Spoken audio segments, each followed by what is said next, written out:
Nothing can be more frustrating when you sit down to watch one of your favorite programs on Crunchyroll app and you run into issues streaming it. Well, in today's tech video, I'm going to show you how to fix Crunchyroll app if it isn't working on your Roku device.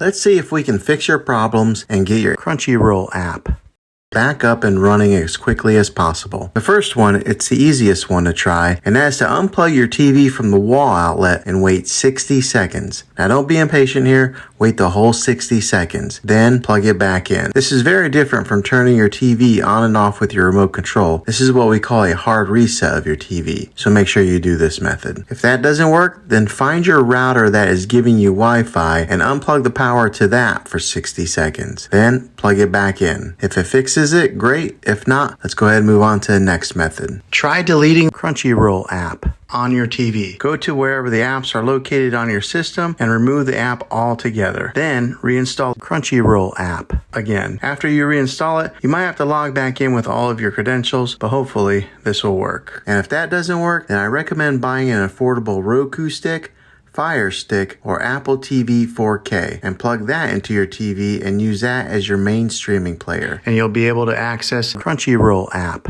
that way. I'll put links in the description down below of where you can get one. Well, hopefully this video was helpful for you. If it was, go ahead and click a thumbs up on it. Go ahead and subscribe to my channel. I make tech videos all the time, and I would love to have you back in the next one. Take care.